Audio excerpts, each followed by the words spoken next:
ಓಯ್ ಒಂದು ನಿಮಿಷ ಒಂದು ನಿಮಿಷ ಒಂದು ನಿಮಿಷ ಒಂದು ನಿಮಿಷ ಒಂದು ನಿಮಿಷ ಒಂದು ನಿಮಿಷ ನೋಡಿ ಹೇಳ್ತೀನಿ ನಾನು. ವಿರೋಧ ಪಕ್ಷ ನಾಯಕರ ಇಲ್ಲಿ ನಿಂತ್ಕೊಂಡು ಕೂಗಾಡಿದವ್ರನ್ನ ಎಲ್ಲ ಹೊರಗೆ ಹಾಕ್ಬಿಡ್ತೀನಿ. ಆಯ್ತು, ಎಸ್, ಹೌದು. ಏನಿದೆ ಬಂದು ಸಡನ್ ಸಡನ್ ಏನಿದೆ ಅಲ್ಲ, ನಮ್ಮ ಏನು ಬೆಲೆ ಏನು ಬೆಲೆ ನಿಂತ್ಕೊಂಡು ಧರ್ಮಶಾಲೆ ಇದೆ. ಅಲ್ಲೆಲ್ಲ ಏನು ಒಂದ್ ನಿಮಿಷ ಕೇಳಿ, ಒಂದ್ ನಿಮಿಷ ಕೇಳಿ, ಒಂದ್ ನಿಮಿಷ ಕೇಳಿ, ಒಂದ್ ನಿಮಿಷ ಕೇಳಿ. ಈಗ ಕುತ್ಕೊಳ್ರಿ. ಏನು ಕೇಶವ ನಿಮ್ಗೆ ಏನಾಯ್ತಲ್ಲ, ಇಷ್ಟು ಎಥಿಕ್ಸ್ ಐತಲ್ಲ ನಿಮಗೆ. ಅಲ್ಲಲ್ಲ, ಎಂತ ಇದ್ರ ಬಂದಿ ನೀನು, ಎಂತ ಒಳ್ಳೆ ಇದ್ರ ಬಂದಿ, ಒಳ್ಳೆ ಸಂಸ್ಕಾರದಾಗ ಬಂದಿ. ನೀ ಸಂಸ್ಕಾರ ಬಿಟ್ಟು ಇದು ಮಾಡ್ತೀವಲ್ಲ ನೀನು. ಈಗ ನಾ ಹೇಳ್ತೀನಿ ಕೇಳಿ, ಒಂದ್ ನಿಮಿಷ ಕೇಳಿ ಕೇಳಿ ನೋಡಿ.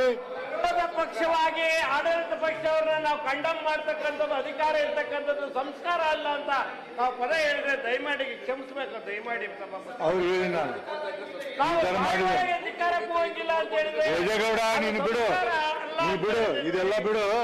ನಾನು ಹೇಳ್ತೀನೀಗ, ಈಗ ಸಭಾ ವಿರೋಧ ಪಕ್ಷ ನಾಯಕರೇ ಏನಾಗ್ಬೇಕು ಹೇಳಿ, ನಾನು ಏನಾಗ್ಬೇಕು ಹೇಳಿ. ಒಂದ್ ನಿಮಿಷ ಯಾರು ಮಾತಾಡ್ಬೇಡ್ರಿ, ಏನು ಮಾತಾಡ್ಬೇಡಿ, ಅವ್ರ ನಾಯಕರು ಮಾತಾಡಿ. ನಮ್ಮ ಬೇಡಿಕೆ ಇರ್ತಕ್ಕಂಥದ್ದು ಮಾನ್ಯ ಸಚಿವರು ರಾಜೀನಾಮೆ ಕೊಡಬೇಕು. ಓಕೆ ಅನ್ನೋದು ನಮ್ಮ ಡಿಮ್ಯಾಂಡ್ ಇದೆ. ಅದರಿಂದ ಆಮೇಲೆ ನೀ ಸ್ವಲ್ಪ ದಯಮಾಡಿ ಬೆಂಕಿ ಕಡಿಮೆ ಮಾಡ್ತೇನಪ್ಪ. ಆಮೇಲೆ ನಾವು ನಿನ್ನೆ ಕೇಳಿದ್ದೇವೆ, ಒಂದು ಕಡೆ ಸರ್ಕಾರವೇ ಹೇಳಿದೆ ಮಾನ್ಯ ರಾಜ್ಯಪಾಲರು ಭಾಷಣ ಮಾಡಿಲ್ಲ, ಓದಿಲ್ಲ. ಅದಕ್ಕೆ ನೀವು ಧಿಕ್ಕಾರನೂ ಹಾಕಿದ್ದೀರಿ. ನೀವು ಒಂದು ಸಾರಿ ನಿಂದನೆ ಮಾಡಿದ ಮೇಲೆ ವಂದನೆ ಹೇಗೆ ಸ್ವೀಕಾರ ಮಾಡೋದು? ಇಲ್ಲ, ನಿಂದನೆ ಮಾಡಿದರೆ ನಿಂದನಾ ನಿರ್ಣಯ ಆಗ್ಬೇಕು, ಇಲ್ಲ ಅಂತಂದ್ರೆ ವಂದನಾ ನಿರ್ಣಯ ಆಗ್ಬೇಕು. ಮೊದಲು ನಿಮ್ಮ ತೀರ್ಮಾನ ಕೊಡಿ, ನಿಮ್ಮ ನಿಂದನೆನ ಇಲ್ಲ ವಂದನೆನ, ಅದಾದ್ಮೇಲೆ ಪ್ರಾರಂಭ ಮಾಡೋಣ. ಸಭಾಪತಿಗಳೇ ಇರಿ ಸ್ವಾಮಿ, ಅವ್ರು ಕೇಳಿದ ಇದು ನಮ್ಮ ಬೇಡಿಕೆ ಇರ್ತಕ್ಕಂಥ. ಸಭಾಪತಿಗಳೇ, ಈಗ ಎರಡು ವಿಚಾರ ಇಟ್ಕೊಂಡು ಅವರೇ ಕನ್ಫ್ಯೂಸ್ ಆಗ್ಬಿಟ್ಟಿದ್ದಾರೆ. ಅವ್ರು ಹೇಳ್ತಾರೆ ಚರ್ಚೆ ಮಾಡಬೇಕು ತಿಮ್ಮಪ್ಪ ಅವ್ರ ಬಗ್ಗೆ, ಎಕ್ಸೈಸ್ ಮಿನಿಸ್ಟರ್ ಬಗ್ಗೆ ಅಂತ ಅವ್ರು ರಿಪ್ಲೈ ಕೊಡಕ್ಕೂ ಬಿಡ್ಲಿಲ್ಲ. ಆಮೇಲೆ ಹೌಸ್ ಅಲ್ಲಿ ಅವರು ಮಣ್ಣೆ ಮಳೆ ಅಂತ ಸಭಾನಾಯಕರು ಹೇಳಲೇ ಇಲ್ಲ, ಅದು ದಾಖಲೆ ಇದೆ, ತಾವು ನೋಡಿದ್ದೀರಾ. ಚರ್ಚೆಗೆ ಆಲ್ರೆಡಿ ಅವಕಾಶ ಮಾಡಿಕೊಟ್ಟಿದ್ದ ಅವರು ಶುರು ಮಾಡಿದ್ದಾರೆ. ಆ ಸಂದರ್ಭದಲ್ಲಿ ಈಗ ಎರಡೂ ಕೂಡ ಅವರು ಮಿಕ್ಸ್ ಮಾಡಿ ಅವರು ದಯವಿಟ್ಟು ಸದನ ಕೂತ್ಕೊಂಡು ಈ ಕ್ವಶನ್ ಅವರ್ ಇದೆ ಅಂತ ತಗೊಳಕ್ಕೆ ಮಾಡಿ ಎರಡು ವಿಚಾರದಲ್ಲಿ ಸರ್ ಅಲ್ಲ, ಒಂದು ಯಾವಾಗಲೇ ಸ್ಟಾರ್ಟ್ ಆಗಿದೆ. ಎಕ್ಸೈಸ್ ಮಿನಿಸ್ಟರ್ ಇಲ್ಲಿ ಬಂದು ಸಾಯಂಕಾಲ ಕೂತಿದ್ರು, ಉತ್ತರ ಕೊಡ್ತೀನಿ ಹೇಳಿದ್ರು, ಕೊಡೋಕು ಬಿಡ್ಲಿಲ್ಲ ಅವಕಾಶ. ಅದರಿಂದ ಅದು ಸರಿಯಲ್ಲ. ಕ್ವಶನ್ ಮಾಡಕ್ಕೆ ಅವಕಾಶ ಮಾಡಿಕೊಡೋಕೆ ಅವರ ಒಂದ್ ನಿಮಿಷ. ಇದು ವಿಷಯವನ್ನ ಪ್ರಸ್ತಾಪ ಮಾಡಿದ್ದು ಮೊದಲಿಗೆ ನಾನು. ತಾವು ಪೀಠದಲ್ಲಿ ನಿನ್ನೆ ಪೀಠದಲ್ಲಿ ಇದ್ರು, ತಾವು ಇರಲಿಲ್ಲ. ಈಗ ಮತ್ತೊಮ್ಮೆ ತಮ್ಮ ಗಮನಕ್ಕೂ ಕೂಡ ತರಕ್ಕೆ ಇಚ್ಛೆ ಪಡ್ತೀನಿ. ತಾವು ಇದನ್ನು ಲೇ ಮಾಡಿದ್ದೀವಿ ಅಂತ ಹೇಳಿದ ಮರುಗಳಿಗೆಯಲ್ಲೇ ನಾನು ಪ್ರಸ್ತಾಪ ಮಾಡಿದೆ. ಇದನ್ನು ವಿರೋಧ ಮಾಡಿದ್ದಾರೆ ಇವರು, ನಮ್ಮ ಸಭಾನಾಯಕರು ಮಾತಾಡುವಾಗ ಇಂತಿಂಥ ವಿಚಾರಗಳನ್ನು ಹೇಳಿದ್ದಾರೆ.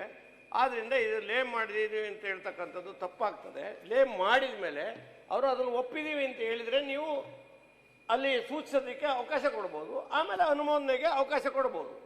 ಇಲ್ಲಿ ಇವರು ಸಭಾನಾಯಕರೇ ಈ ರೀತಿ ಹೇಳಿದ್ದಾರೆ. ಮತ್ತು ಇವತ್ತು ಕೂಡ ಮಾನ್ಯ ಮುಖ್ಯಮಂತ್ರಿಗಳ ಕಾನೂನು ಸಲಹೆಗಾರರು, ಅವ್ರ ಗೌರವಾನ್ವಿತ ಸದಸ್ಯರು ಇವತ್ತು ಕೂಡ ಇವತ್ತು ಪೇಪರ್ನಲ್ಲಿ ಮಾತಾಡಿದ್ದಾರೆ. ರಾಜ್ಯಪಾಲರ ಭಾಷಣವನ್ನು ನಾವು ಧಿಕ್ಕರಿಸಿದ್ದೇವೆ, ರಾಜ್ಯಪಾಲರ ಭಾಷಣವನ್ನು ಮಾಡಿಲ್ಲ, ಪೂರ್ಣ ಪ್ರಮಾಣದ ಭಾಷಣ ಮಾಡಿಲ್ಲ ಅಂತ ಅವ್ರು ಕೂಡ ಹೇಳಿದ್ದಾರೆ. ಇಲ್ಲಿ ನೋಡಿ, ಒಂದೇ ಸೆಕೆಂಡು ದಯಮಾಡಿ ನೀವು ಆ ನಿರ್ಣಯ ಎಲ್ಲ ಇರಲಿ.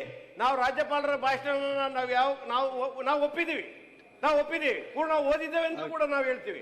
ಆದರೆ ಇಲ್ಲಿ ಸಭಾನಾಯಕರು ನೀವು ಲೇ ಮಾಡಿದ ಮೇಲೆ ಹೇಳಿರ್ತಕ್ಕಂಥ ಮಾತು ನೋಡಿ, ಇಲ್ಲಿದೆ. ಅವರು ಬೋಸರಾಜ್ರವರು ಹೇಳ್ತಕ್ಕಂಥದ್ದು, ಸನ್ಮಾನ್ಯ ಸಭಾಪತಿಯವರೇ, ಘನತೆವೆತ್ತ ರಾಜ್ಯಪಾಲರು ಇವತ್ತು ವಿಧಾನಮಂಡಲದಲ್ಲಿ ನಡೆದುಕೊಂಡ ರೀತಿಯನ್ನು ನಾವು ಖಂಡಿಸುತ್ತಿದ್ದೇವೆ. ಅವರ ಸಂವಿಧಾನದ ಅನುಚ್ಛೇದ ಸಂವಿಧಾನದ ಅನುಚ್ಛೇದ 163 ಮತ್ತು 170 ವಿರುದ್ಧವಾಗಿ ನಡೆದುಕೊಂಡಿದ್ದಾರೆ. ಇಡೀ ಕರ್ನಾಟಕದ ಜನತೆಗೆ ಮತ್ತು ವಿಧಾನಮಂಡಲಕ್ಕೆ ಅಗೌರವವನ್ನು ತೋರಿಸಿದ್ದಾರೆ. ಅದನ್ನು ನಾವು ಪ್ರತಿಭಟಿಸುತ್ತಿದ್ದೇವೆ.